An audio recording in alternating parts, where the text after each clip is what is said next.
Vanjaar is 'n groot jaar vir die Suid-Afrikaanse Hospitaal in Mikkelneuk, Pretoria. Hulle is aangewys as Best Hospital en Best in Cardiology deur Best in Pretoria 2025 en boonop vier hulle 120ste bestaanjaar. Hier om ons weer te vertel en net te sê hoe lekker hulle celebrate op hierdie stadium is hulle bedryfshoof Robert Jordaan. Robert, goeiemôre. Môre Pieter, dankie vir die geleentheid. Baie lekker om jou hier te hê, maar ek dink nie oggende is 'n vreemde ding vir jou nie, want hy is nogal redelik vroeg besig by 'n hospitaal ook, né? Ons moet maar ons dinge doen. Baie dankie. Die hospitaal het destyds begin as wat was hulle oorspronklike naam? Klein Hollandse Hospitaal. Ja, dit was maar die naam wat gegee is vir die hospitaal, maar die naam Suid-Afrikaanse Hospitaal was maar altyd die naam gewees. Dit is ontstaan na die Boereoorlog in 1904. Wow. So dit is 'n ongelooflike prestasie om ons 120-jarige bestaan te vier laas jaar. Hierdie jaar 121 jaar, maar So is ons al 'n jaar agter. ons is 'n jaar. Okay, 120 het soveel ronder geklink, maar baie geluk dan met die 121ste. Wat kan jy onthou van die beginjare, Robert? Nee, ek is nog nie daar van die begin af nie, maar Ek wou net sê man, maar jy draai jou jare besonder goed. Nee, ek spot sommer, wat dink jy het bygedra tot die sukses van Suid-Afrikaans? Jy weet, was dit iets wat hulle in daai jare anders te gedoen het of reg gedoen het wat kon bydra tot die sukses daarvan vir so lank? Pieter, ek dink die groot ding is dat kyk, dis 'n onafhanklike hospitaal, dis 'n nie winsgewende hospitaal, nie verwins hospitaal nie. En daar's ook nie aandeelhouers nie. So die hospitaal is bedryf deur mense in die verlede wat absolute passie het gehad het vir gesondheidsorg en vir mense. En ek dink dis die tradisie waarin ons werk, wat ons probeer voor staan en natuurlik ook in daai tradisie probeer aangaan met wat ons doen. En as jy dink die terugslag wat daar was in die verlede, ons praat van die wêreldoorlog, ons praat van die groot grieppandemie, die COVID pandemie, en ons is daardeur. Jy weet, so ek dink dis 'n ongelooflike prestasie om deur die hele proses te kan werk en nog steeds sterk te kan wees op hierdie stadium. Soos jy sê, julle aanslag is nogal diep gewortel in gemeenskapsdiens en ook wat julle geloofbeginsels aanbetref, né? Ja, Pieter, ek dink die groot ding is, jy weet, ons speel 'n baie belangrike rol in die gemeenskap, nie net suiwer uit die diens van mediese fondspasiënte nie, maar ons speel ook ons is betrokke by Operation Healing Hands wat juis kyk na die mense wat nie kan bekostig om opgeneem te word in 'n private hospitaal nie, waar ons 'n groot gedeelte van die rekening afskryf terwyl daarvan om hierdie mense te kan help. En dis die filantropiese benadering wat daar bestaan. Jy weet, die direkteure wat op die raad sit is ouens wat besigheidsmense is in die stad, wat dit suiwer doen uit 'n filantropiese benadering. So hulle verwag nie vergoeding daarvoor nie, daar's nie 'n aandeelhoudingsskema nie, dis alles suiwer om 'n diens te lewer in die gemeenskap. En ek dink dit dra by toe tot die gemeenskapsdiens op hierdie stadium. Ek kan persoonlik daarvan getuig toe ons ook so jaar of 3 terug daar was en ek meen net die manier hoe julle ons hanteer het en ook gesê het, luister, moenie nou vaskyk in al hierdie rekenings so goed nie, daar's altyd 'n manier rondom dit te werk. Wat al hierdie pragtige lekker toekennings ook aan betref en benoemings wat julle gekry het, jy weet, wat beteken dit vir die personeel en die mense van Suid-Afrikaans?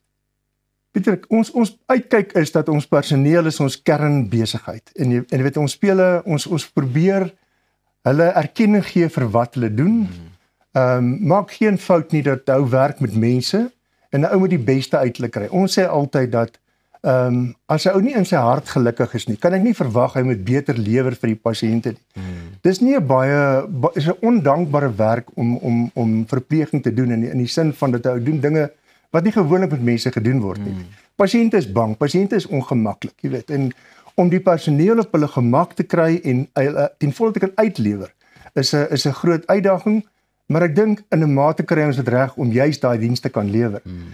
So dit is vir ons 'n voorreg en natuurlik het ons ook die vermoë of die vrymoedigheid om meer personeel te allokeer per pasiënt en daardeur 'n beter diens te kan lewer. Jy weet, so ek dink dis ongelooflik belangrik op die stadium. So as jy nou terugkyk oor 120 jaar van die eenvoudige begin tot die moderne gesondheidssentrum wat dit vandag is, watter veranderinge in tegnologie dink jy sorg vir jou as van die grootste keerpunte om net seker te maak dat jy so sterk staan na soveel jare?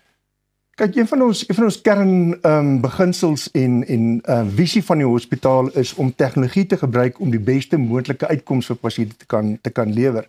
Ons doen spinale chirurgie wat deur neuronavigasie en 'n soort van 'n C-arm, O-arm, CT scan gebruik om te kan presies werk op die spinale koord waar 'n ou dan nou skroewe plaas of wat ook al. En dit gaan daaroor dat dit 'n minimale intervensie is sodat die pasiënt vinniger herstel, sodat die pasiënt vinniger weer kan terug aktief vir die werk is en natuurlik om dit so effektief as moontlik te maak dat die pasiënt dat die mediese fonds ook daardeur voordeel kan trek, jy weet. So ek dink daar baie verskeie dinge gebeur. Ons probeer die beste moontlike tegnologie gebruik, maar ons sit in 'n veranderde omgewing en ons moet seker maak ons bly by. Ja.